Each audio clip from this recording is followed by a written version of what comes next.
हाय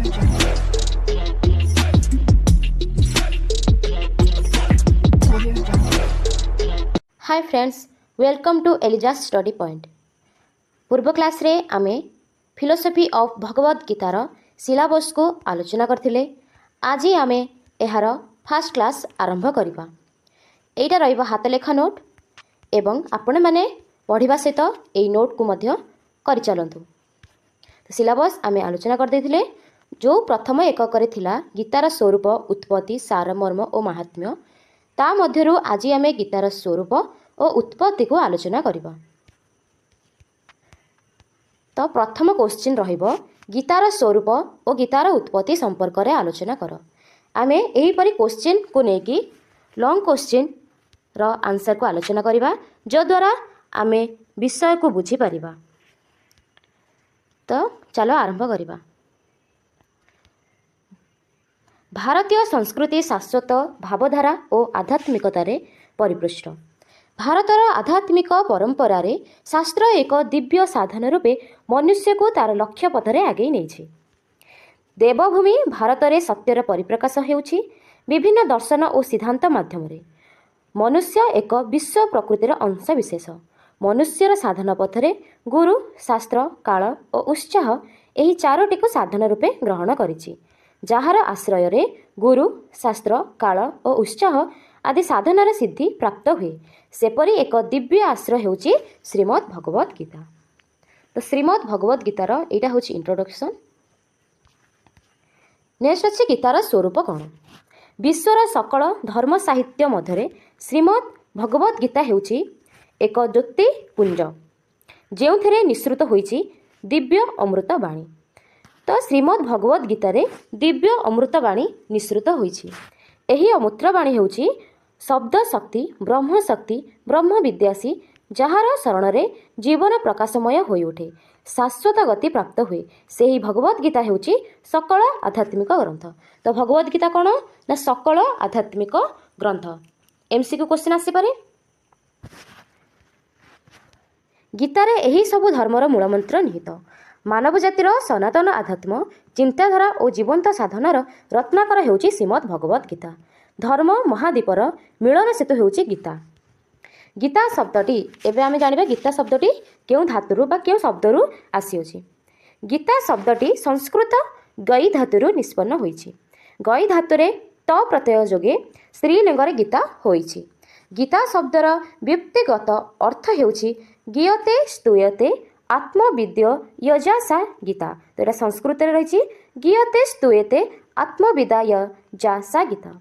गई शब्दर अर्थ है गान करवा। तो गीतार अर्थ कौन गान करवा, तेणु यार अर्थ ज्ञान करा जाइथिबा आत्मविद्या होउछि गीता। तेणु श्रीमद् भगवद गीता को भगवान का गीत बोली कहुए। तो श्रीमद् भगवद गीता कौन कहुए, भगवान का गीत। आउ श्रीमद् भगवद गीता ईश्वरंकर बाणी। ईश्वर एटार के ना श्रीकृष्ण। तो श्रीकृष्णकर मुख निसृत बाणी होउछि भगवद गीता। श्रीकृष्णकर मुखरे जीवन वेदर मंत्र गान करा जाइछि। सेथिबाई गीता एक शाश्वत शास्त्र रूपे परिगणित। वेद और उपनिषद परि श्रीमद् भगवद गीतार बाणी अत्यधिक तत्व संबलित नुहे। एथिरे जीवनर निर्मम सत्य को निखुण भाव गान करा जाइथिबारु एहा गीता रूपे अभिहित। तेणु यह जीवन वेद, जीवन दर्शन कहुए। यह संस्कृत साहित्य ब्रह्म विद्यांत ग्रत कर्मयोग शास्त्र बोली कहुए। तो गीता को संस्कृत साहित्य कौन कहुए, ब्रह्म विद्यांत ग्रत कर्मयोग शास्त्र। तो यहाँ एमसीक्यू आसीपर 1 mark question. Next, Rig, Yajur, Sama, Atharva वेद यथाक्रमे ज्ञान, कर्म, उपासना और विज्ञान विद्या को प्रकाश करिसेंती। तो आमर 4टी वेद थाए, ऋग, यजुर, साम, अथर्व। तो ऋग वेद ज्ञान, यजुर्वेद कर्म, साम वेद उपासना, अथर्व वेद विज्ञान विद्या अटे। आ पंचम वेद कौन ना गीता। पंचम वेद होची गीता, श्रीमद् भगवद गीता। एटा 1 मार्क क्वेश्चन। ऋग, यजुर और साम वेद रे ज्ञान, कर्म और उपासना को मुख्य रूपे वर्णना करा जायतिबारु एहाको त्रय विद्या कहुए। तो त्रय विद्या क्या कहुए, ऋग, यजुर और साम। ए वेदर ज्ञान, कर्म, उपासना को आमे मुख्य रूपे वर्णना करिथांती। तेणु एको आमे त्रय विद्या कहिबा। नेक्स्ट तो यहाँ विद्यार गीतार स्वरूप आसूची वेदर अंत हेउची वेदांत वेदर अंत कौन वेदांत गीता हेउची स्मृति किंतु उपनिषद हेउची श्रुति प्रस्थान तो गीता एवं उपनिषद मध्य पार्थक्य कौन गीता होची स्मृति उपनिषद होची श्रुति प्रस्थान और ब्रह्मसूत्र हेउची न्याय प्रस्थान ब्रह्मसूत्र कौन न्याय प्रस्थान गीता हेउची उपनिवेशद और ब्रह्मसूत्र एक समन्वय शास्त्र यह हेउची विराट नवजागरण प्रत्येक शास्त्र तो एतिक थिला गीतार स्वरूप नेक्स्ट अच्छे गीतार उत्पत्ति तो गीतार उत्पत्ति सरीगले सरीजिव तो महाभारत संपर्क में आलोचना करवा तो गीतार उत्पत्ति पूर्वर आम महाभारत संपर्क में जाना तापर अच्छी भीष्म पर्व ता संपर्क जाना ये सब 5 मार्क क्वेश्चन एवं 2-3 मार्क क्वेश्चन आसीपे आम गीतार स्वरूप उत्पत्ति संपर्क में आलोचना करुँच तो ये गीतार स्वरूप उत्पत्ति एपरी पकई पार लंग टाइप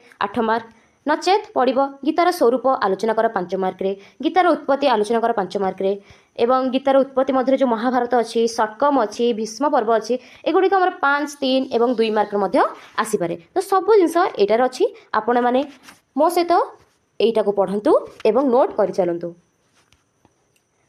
महर्षि व्यासदेव रचित महाभारत तो महाभारत किए लिखिं व्यासदेव एक अनन्य एवं अमूल्य महाकाव्य महाभारत एक महाकाव्य जमी रामायण एक महाकाव्य महाभारत हूँ महाकाव्य यही महाकाव्य 18टी पर्व रही 18टी पर्व 2 पाद विशिष्ट 1 लक्ष श्लोक रही तो 18टी पर्व मध्य 1 लक्ष श्लोक रही ये सब MCQ 1 मार्क क्वेश्चन तो भल भाव देखि नियंतु यह भरत वंशर महाकाव्य होइथिबारु एहाको महाभारत कहुए आमे यह महाभारत कहीं कहवा कारण भरत वंशर महाकाव्य होइथिबारु आमे ताकू कौन कहवा महाभारत मु नेक्स्ट क्लास किंबा यहाँ पर यूनिट 1 सैले मु 1 मार्क क्वेश्चन आनिबी एवं 2 mark 3 mark 5 mark 8 mark selection आनिबी महर्षि व्यासदेव यार रचयिता महाभारत महाकाव्य रे विशेषतः कौरव और पांडव मानकर जन्म इतिहास आरंभ करी पांडव मानकर स्वर्ग यात्रा पर्यंत वर्णना करा जायछि तो महाभारत रे कौन सब वर्णना अछि ना कौरव एवं पांडव मानकर जन्म आरंभ हुई पांडव मानकर स्वर्ग यात्रा पर्यंत यह संस्कृत भाषा रे रचित यह कौ भाषा रे रचित संस्कृत भाषा रे महाभारत रचित एक महाकाव्य एबार सकल वैशिष्ट्य एथिरे रहिछि महाभारतर षष्ठ पर्व होउछि भीष्म पर्व महाभारतर षष्ठ पर्व कौन भीष्म पर्व भेरी भेरी इंपोर्टाट पांडव 5 भाई पशा खेल हारी जावा परे शर्तानुसार 12 वर्ष वनवास एवं 1 वर्ष अज्ञात वनवास कटाई हस्तिनापुर को फेरी आसी तो पांडव 5 भाई पशा खेल हारी जावा द्वारा 12 वर्ष वनवास जाइथिले 1 वर्ष अज्ञात वनवास जाइथिले तो सब भीष्म पर्व आलोचना कर पांडवों पक्षरे स्वयं श्रीकृष्ण एवं कौरव पक्षरे श्रीकृष्ण को नारायणी सेना थिला तो पांडवों पक्षरे किए थिले स्वयं श्रीकृष्ण एवं कौरवों पक्षरे नारायणी सेना थिला एवं यही युद्ध 18 दिन पर्यंत लगी रहा 18टी अध्याय 18 दिन 10 दिन पर्यंत भीष्म कौरव पक्षर सेनापति रूपे युद्ध चलाइथिले युद्धर 10 दिन बरणी भीष्म पर्वर वर्णना कर अर्जुन रथर सारथी थे श्रीकृष्ण अर्जुन रथर सारथी किए थे श्रीकृष्ण आम समस्ते जानते 10 दिन पर्यंत जहाँ सब होता भीष्म पर्व लिखित अच्छी एवं भीष्म क्या पक्ष थे कौरव पक्षरे पांडव पक्षरे नुहे नेक्स्ट अर्जुन युद्ध क्षेत्र में निजर गुरुजन स्वजन तथा परिवार वर्ग को देखि दुखरे म्रियमाण हो पड़ते तो अर्जुन कौन है युद्ध करने इच्छुक नथिले सी तांकर विपक्ष थे गुरुजन स्वजन परिवार वर्ग से युद्ध करवा हराइबा आदि दुखदायक देइथिला एवं युद्धरे विरति नहीं सन्यासी होगाकू मनस्थापन करथिले सन्यासी होगाकू मध्ये से मनस्थापन करथिले एवं एथिरे स्वयं श्रीकृष्ण अर्जुनकर विषाद जहाँकि दुख दूर करने पे जो तत्व बा ज्ञान विषय रे आलोचना करथिले ताहा हेउछि 18 अध्यायर श्रीमद् भगवत गीता तो श्रीमद् भगवत गीता रे कौन सब लिखित जेतेबेले अर्जुन निराश हो पड़ते म्रियमाण हो पड़ते सेतेबेले श्रीकृष्ण तांको बुझाइथिले से बुझाइबा सब श्लोक कथा सब श्रीमद् भगवत गीता रे लिपिबद्ध भीष्म पर्व रे सर्वमोट 122टी अध्याय रही भीष्म पर्व रे केतोटी अध्याय रही 122 एवं 5944 श्लोक रही। अध्याय 25 रु अध्याय 42 पर्यंत सर्वमोट 18 अध्यायर 67 श्लोक को नहीं गीतार उत्पत्ति होती। ये आसिले गीतार उत्पत्ति किपर होती ना अध्याय 25 रु अध्याय 42 पर्यंत सर्वमोट 18 अध्यायर 67 श्लोक को नहीं गीतार उत्पत्ति होती। 18 अध्याय 3 भाग विभक्त करा जायछि। एटा भी गोटे इंपोर्टेंट क्वेश्चन देखंतु। 18 अध्याय को 3 भाग विभक्त कराला। 18 को 3 भाग रे तो गोटे पिछरे 6 तो 6 6 6 तो 18 अध्याय रे 3 भाग विभक्त कराला। प्रत्येक भाग रे 6 गोटी प्रत्येक भाग रहिला तेणु ताको आमे कहबा शॉर्टकम। काहे शॉर्टकम कहबा कारण प्रत्येक भाग रे 6टी अध्याय थिबारु। वेद उपनिषद रे 4टी महाकाव्य रही। वेद एवं उपनिषद रे केतोटी महाकाव्य रही? 4टी। सोहम तत्वमसि अहम ब्रह्मास्मि सर्वं खल्वित् ब्रह्म एटा संस्कृत रे। एठारे तत्वमसि महाकाव्य को गीतारे प्राधान्य दिया अछि। गीतारे कोटा को प्राधान्य दिया जाइछि? तत्वमसि को। प्रथम 6 गोटी अध्याय आरंभ रे त्वम शब्दर व्यवहार करा जाई अछि।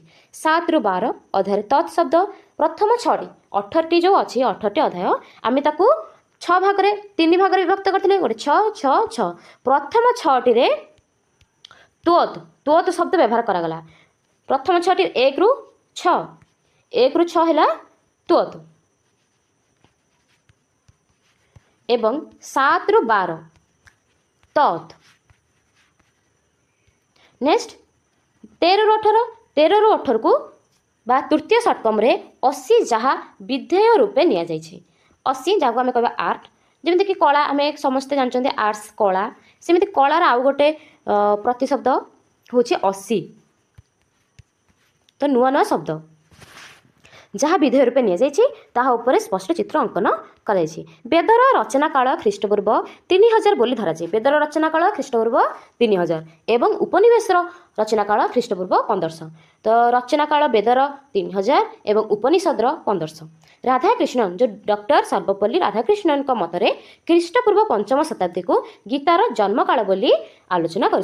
तो डॉक्टर राधाकृष्णन कौन कही ना ख्रीष्टपूर्व 5म शताब्दी को गीतार जन्म काल बोली आलोचना कर।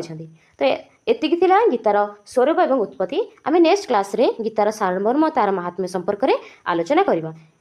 तो आम यूनिट 1 पार्ट 1 टी सरीज आ गोटे क्लास रे। तो आपण मैंने देखंतु आमर गीतार स्वरूप उत्पत्ति सरीगला। आपण मैंने यहाँ नोट करनियंतु एवं यह मध्य विभिन्न प्रकार एमसीक्यू रही जोटा कि मुझे कहीदेची आपण मैंने भी चाहिए नोट करेंगे कि मु नेक्स्ट क्लास हो कि यूनिट 1 सरिले मु 1 मार्क क्वेश्चन आनिबी आपण मैंने सेठी देखिपारे। तो अति सहज आपण मैंने नोट करनियंतु। पुणी देखा नेक्स्ट क्लास रे गीतार महात्म्य सारमर्म को लेकिन रही। जय जगन्नाथ।